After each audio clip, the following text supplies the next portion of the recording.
Tonight on CTV News, a road fatality in Hornby is making other cyclists nervous. The rebuild of Christchurch Hospital is about to kick-start, so where will the patients park? And Canterbury's injured war veterans have returned from the Invictus Games with medals.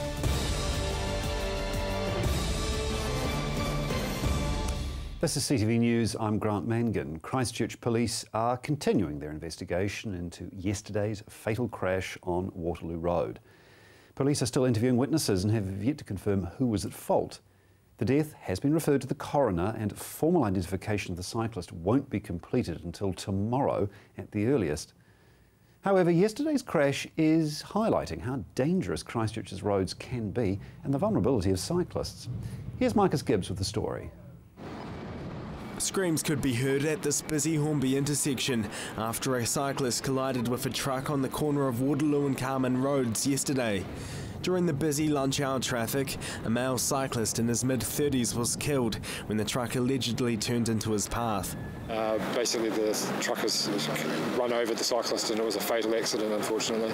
The mangled remains of the cyclist's bike trapped underneath the wheels of the truck are a scary reminder of how vulnerable cyclists are on the roads. It's the second death of a cyclist since the start of the year and follows another 3 deaths on Christchurch's roads in 2013. Between January and May this year, 47 cyclists have been injured, and the news of another death is leaving cyclists spooked. You can't really trust all the drivers, and it's, I suppose like biking around it is pretty dangerous sometimes, We're a city of cyclists. You know, they can't just keep going like cars. They've got to be careful of the cars and trucks especially. The drivers are pretty reckless on the road. There are several people who have learners' licences, foreign people who drive around, and I'm very, very nervous to ride my bicycle on the road. This side of the town is fine, that side of town is no good at all. An estimated 50,000 cyclists commute to and from work every day. However, Christchurch City Councillor Glenn Livingston isn't one of them. He's previously told CTV News he's too afraid to cycle to work. New Zealand Transport Agency figures show on average 1 cyclist is injured every week, and that's not mentioning the dozens of minor crashes, near misses or injuries that have gone unreported. Recently, I travelled home with City Councillor Phil Clearwater. At times I felt unsafe and vulnerable as hundreds of cars sped past me. Councillor Clearwater says 13 planned cycleways will be built over the next 5 years at a cost of $69 million. Cycle groups like Spokes are supporting this plan as they fear more deaths will happen on Christchurch's roads unless cycle facilities are improved. Cyclists are vulnerable at the moment, which is the very reason we need to make them safe.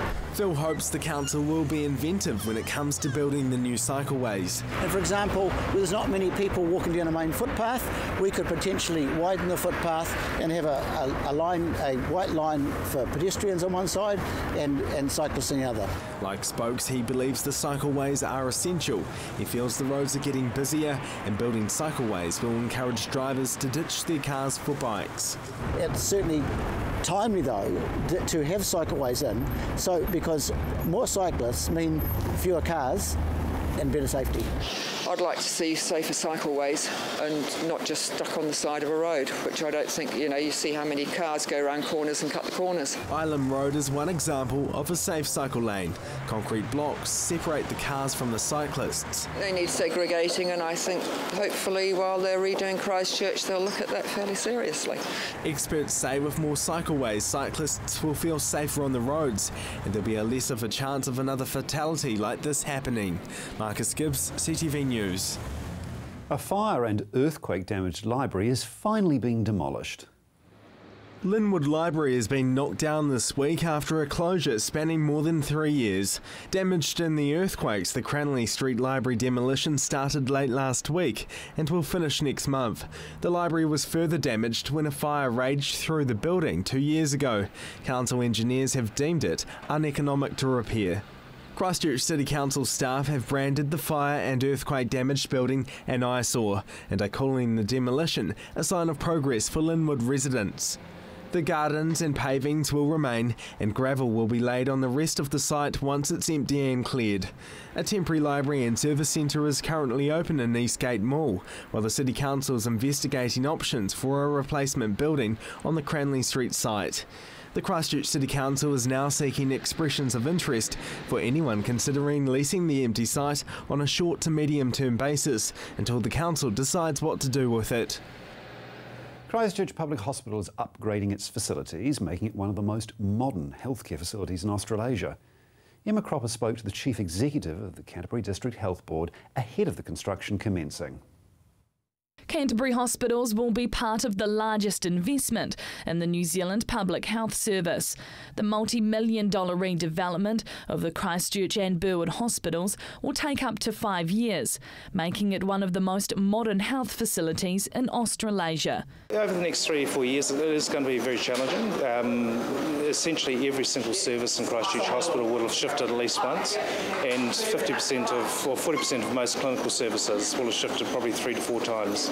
So it's going to be an ever-changing and moving environment. Without the change, the hospital wouldn't cope with the high demand. Without it, we're not going to be able to continue to provide and meet these services for our community into the future.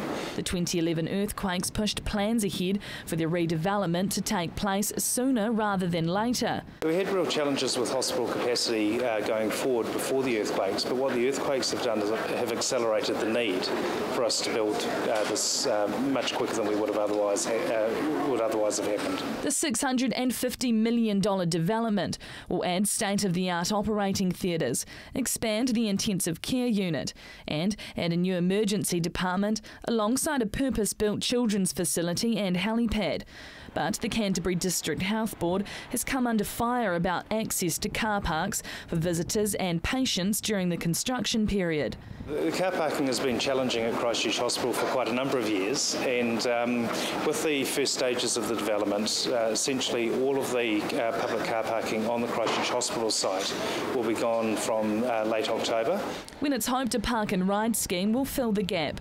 A free shuttle will run every 15 minutes between a city centre car park and the Christchurch Hospital. Now, the park and ride is one of a number of options. So we've got a plan B, C and D, recognising that things are going to change on a month-by-month basis, and certainly over the next 2 to 3 years we will be having different solutions that will be fit for purpose that will need to come into play at that time. But walking through the doors of the hospital won't be the same. It's going to be a different pathway. At the front of the Christchurch Hospital will be converted into two-way traffic, and the main public access will be either through the emergency department, the main Christchurch Hospital front entrance, or the Christchurch Women's site. Essentially, the back part of the access to the back part of Christchurch Hospital will be very, very limited to largely emergency services. The CDHB will campaign online to keep the public up to date with changes, as well as keeping patients informed through appointment letters. But what we do encourage people is, if you are able to use alternative modes of transport, to do so. Anything to help take some of the pressure off. Work has begun on site, with the major changes kicking off at the end of the month. Emma Cropper, CTV News. Coming up, a new exhibition at the Air Force Museum is bringing World War I back into the spotlight.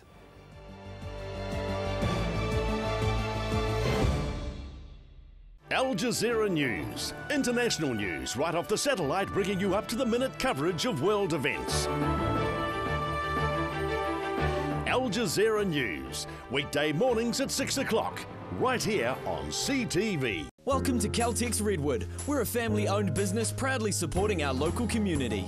We're open 24/7 for fuel and shop goods, and we have an amazing team of people ready to help you. Save at least 6 cents per litre using AA Smart Fuel cards. We also offer great value on our LPG bottle fills.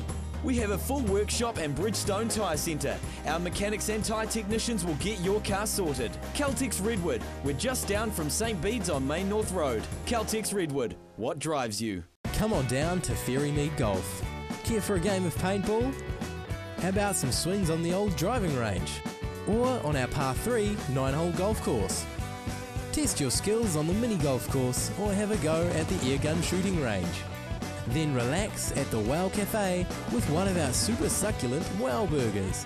Whether you want to perfect your swing or are looking for a fun family day out, come down to Ferrymead Golf, 50 Ferrymead Park Drive, right next to the Ferrymead Heritage Park. My son's helped me greatly with my independence now that I've got more mobility.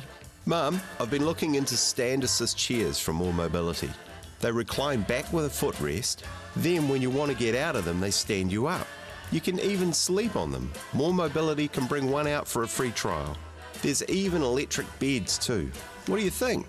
For more range and more expert advice, see More Mobility, corner Clarence and Princess Streets off Blenheim Road. What a difference More Mobility makes. G'day, this is Fletch, your presenter of the TV show Classic Restos. It's the show where it's your chance to see completed restorations being shown, driven and enjoyed.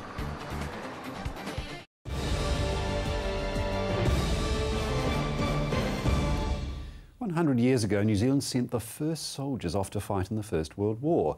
A new exhibition launched at the Air Force Museum hopes to bring back to life stories from what is now known as the Great War. It was a war mostly fought on land. However, for the next 4 years, the Air Force Museum is playing host to a display sharing stories from World War I. Canterbury Stories provides an insight into the First World War through the personal stories of those who experienced it. And recent surveys have shown that a lot of New Zealanders don't actually know a lot about the First World War, and even less about what their families did in the First World War. So what we're trying to do is really to get people to think about what their families did and look at it from their own personal perspective. These stories are not only from the soldiers and nurses on the front line, but also the men, women and children who remained at home. Some of the region's most well-known families are sharing their personal stories from the Great War. All Black Captain Richie McCaw's great-grandfather features. Alexandra Cartwright McCaw served in the Territorial Force and enlisted as a volunteer in October 1915. He fought on the Western Front, experiencing enemy shelling, raids and gas attacks. At one point he was under heavy machine gun fire and was hit multiple times, receiving severe bullet wounds to his head, neck, arms and foot. He survived and returned to New Zealand. Meanwhile, the Wizard of New Zealand's mother Gladys was 10 years old when war broke out. She saw a German Zeppelin airship as it passed over her English town. Simon Moody says it's stories from immigrants like the Wizard that makes this exhibition so interesting. They have really interesting stories that place what happened here and in New Zealand in the context of the wider world. Over time, the exhibition will change and grow as more stories are shared. One of the ideas behind the exhibition is that it will change as people come to us with their stories. So we've actually set up a website for them to share their stories on. This researcher believes the war is still very relevant today. You go around New Zealand and every small town will have a war memorial. And I think that really does resonate, that these young men and women went across to the other side of the world in many cases and actually sacrificed their lives for New Zealand and to make New Zealand the country that it is today. A free event at the museum on the 12th of October will allow Cantabrians to share stories about their First World War ancestors. The display will wrap up when the anniversary of the Great War ending is commemorated in 2018. Marcus Gibbs, CTV News. 12 of New Zealand's finest injured servicemen and women have returned from competing at London's Invictus Games. Joelle Bautista caught up with local team members.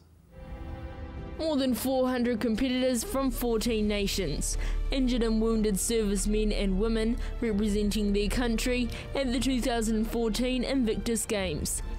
Amy Baines has served in the Royal New Zealand Navy for 15 years. Based in Christchurch, she currently works at the Defence Health School as a team leader and associate lecturer. Honoured to be representing New Zealand, Amy won the 2 bronze medals for powerlifting and road cycling. I never thought I'd be chosen in the first place. I didn't really know much about it until I got the phone call, and then once I got the phone call to think that they'd picked me, you know, a little southern girl, to go and represent the NZDF in this capacity was amazing. New Zealand Army Medical Corporal Kelly Whittle has been serving for almost 13 years. Competing in the Invictus Games, for her, was a once-in-a-million opportunity. Kelly returned home to Christchurch with 2 silver medals in shot put and discus. It's probably one of the best experiences of my life so far, and probably of my career. And that's 13 years almost now, so, you know, to come home with these was a big surprise. 12 of New Zealand's Defence Force servicemen and women went over and competed in the Games earlier this month. Although there was a big focus on the sport and competition, these Christchurch girls say it was really about something more. I am the master of my fate. I am the captain of my soul. I am Invictus. Made up of injured and wounded servicemen still serving and retired, representing their country a little differently. I was injured in Afghanistan in 2004. Mine injury to start off with, injured my hip joint, and then progressively over 7 or 8 years I had surgery, and then resulted in having a total hip replacement last year. Kelly was injured during her tour in Afghanistan in 2012. And I injured my right hip when I was picking up a Afghan soldier to put him in my car, or in my vehicle, and totally uncombat related. I dislocated my shoulder while I was there as well, and a bit of PTSD just from some of the stuff that's seen. And a big part of the rehabilitation is feeling courage to try and achieve once more. The Invictus Games gave many the opportunity to represent their country in a way many have never done. It gives you that boost to know that you're not useless, if you like, for lack of a better word. You've got something else you can work towards now. Sport and rehab and your rehabilitation things is just amazing. Inspired by the competitors in worse physical situations, not letting their injuries hold them back. There was one guy in particular who will inspire me beyond words for the rest of my life, who had no arms, who had no legs. 85% of his body was buried, and he powerlifted 120 kilos with the stumps of his hands. That kind of stuff you take away. Overall, Team New Zealand brought home 3 silver and 3 bronze medals from the 2014 Invictus Games. Joelle Batista, CTV News. More than 120 people gathered today at the Epic Technology Hub for an open discussion about the Christchurch City Council. Beginning a public discussion about what's really going on in Christchurch through the eyes of the Christchurch City Council. The aim really is public engagement, and this is a great place to start it because it's full of people who are smart, motivated, innovative and creative, and we want to start going out and telling the story to people and actually getting people involved in the conversation and realise that this is not a huge drama and it's something that we can all sort out together. One of the major question lines was around insurance, where the Christchurch City Council sits on its insurance battle. Well, we're working through the progress. I mean, the insurers, are playing hardball. We're playing hardball, and we want to make sure we get the best payout that we can possibly earn for the city. So we're going to go as hard as we can. We're hopeful we'll get potentially some kind of settlement towards the end of the year, but if not, we'll just keep going. Christchurch City Councillor Ralph Manji describes the whole situation as a big arm wrestle. But what does the insurance payout actually cover? It covers all of our above ground assets. So, for example, all our community facilities, the stadium, the civic building. Over 1,000 buildings are owned by council, even down to toilet blocks in parks. So it's a big number. Christchurch Mayor Leanne Dalzell said this afternoon she expects an answer from EQC within days. Councillor Ralph Manji explains what this money will be used for. Because that's for our social housing insurance claim. So that will help us get in, hopefully over $50 million into that fund, so we can actually start doing some repairs. A message both councillor and the Christchurch Mayor were emphasising was that the Christchurch City Council are not just focused on rebuilding the central city.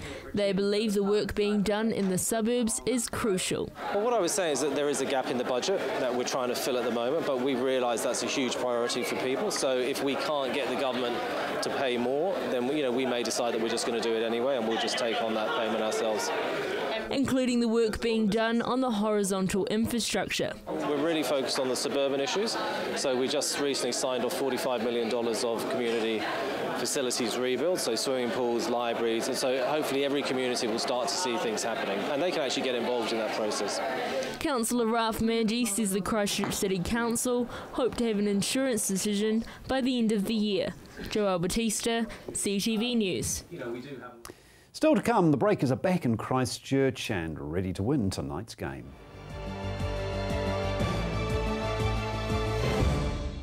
Your new home follows 2 families over 12 weeks through the process of building a brand new home.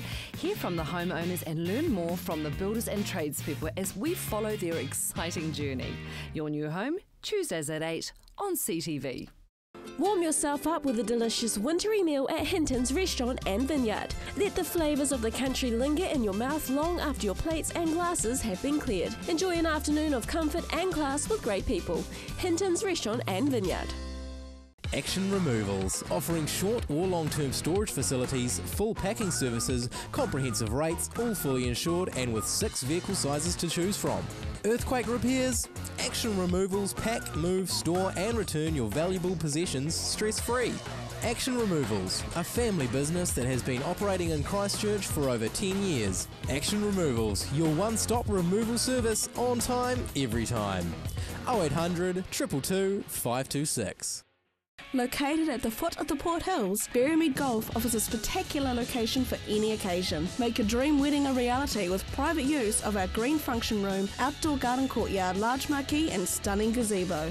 Or for your next conference, enjoy the relaxed atmosphere of Berrymead Golf, offering a private, spacious conference room with special deals to make any break a true break. All with customised catering from the Wow Cafe. Berrymead Golf, 50 Berrymead Park Drive, right next to the Berrymead Heritage Park. My son's helped me greatly with my independence now that I've got more mobility. Mum, I've been looking into stand assist chairs from More Mobility. They recline back with a footrest, then when you want to get out of them, they stand you up. You can even sleep on them. More Mobility can bring one out for a free trial. There's even electric beds too. What do you think? For more range and more expert advice, see More Mobility, corner Clarence and Princess Streets off Blenheim Road. What a difference more mobility makes. Arts 21 showcases the vast creative talent and minds that are making a name for themselves in Europe and beyond. Think outside the square with Arts 21.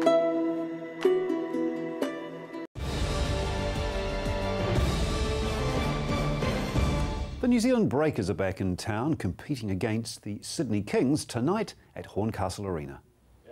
Meet Ekene Bekwa, the newest addition to the New Zealand Breakers.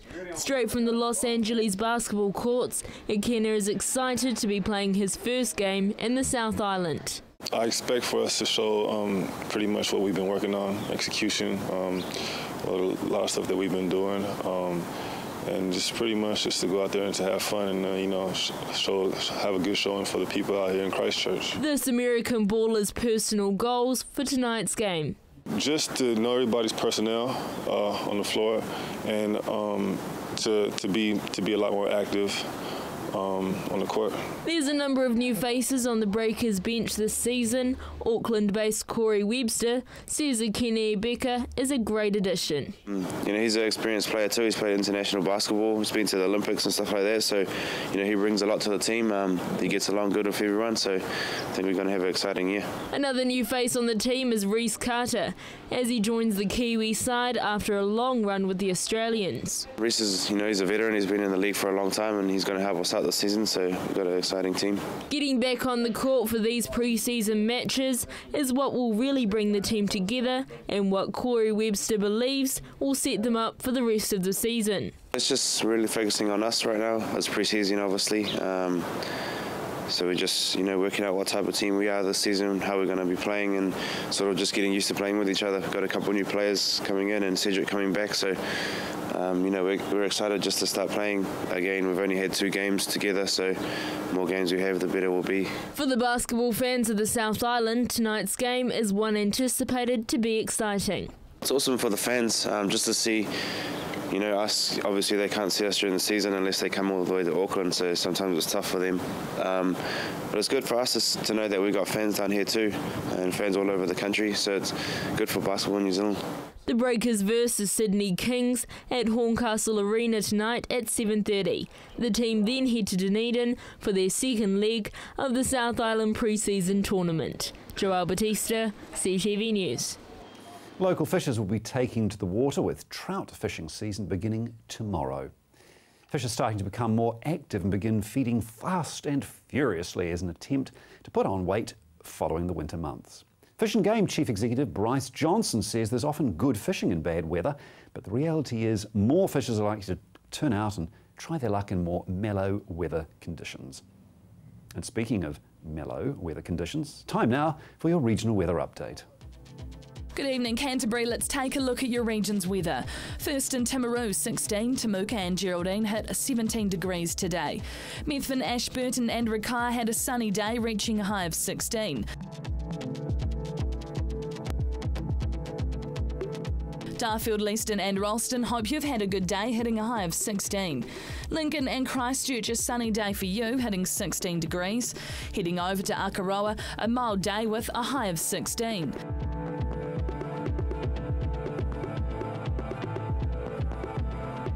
Going north, Rangiora, Kaipoi and Amberley had one of the region's highs with 17 degrees.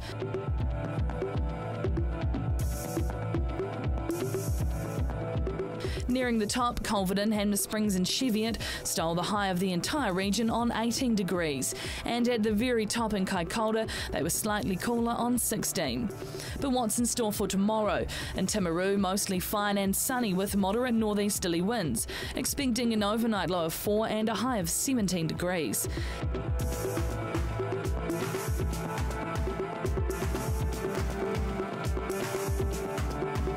Ashburton, breezy northeasterly winds and clear skies for your Wednesday. Expect 4 degrees overnight and 15 throughout your day.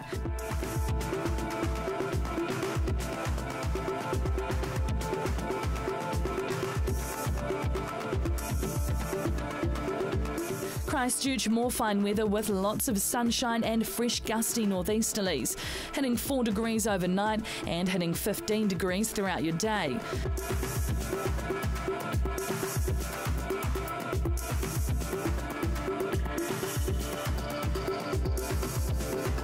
And at the very top in Kaikoura, clear skies and the usual northeasterly breezes make for a great Wednesday. 4 degrees overnight, expecting a high of 15 throughout your sunny day.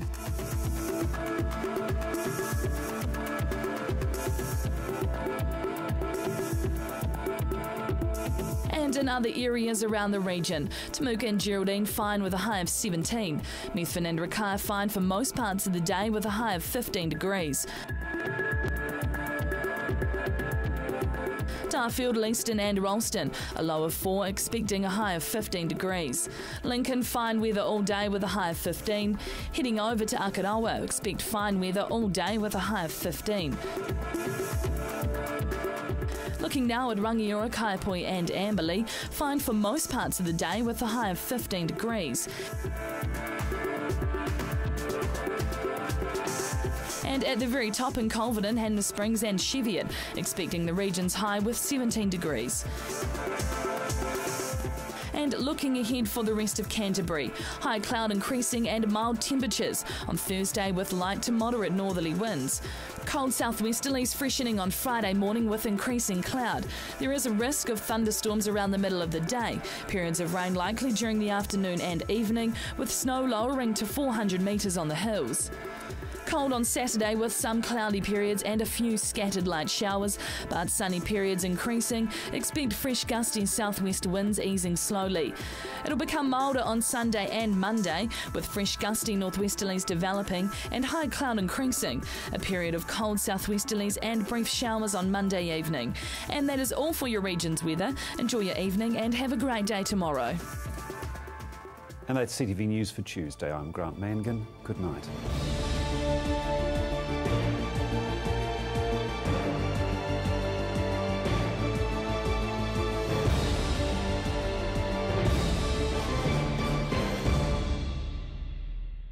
Supporting local content so you can see more of New Zealand on air.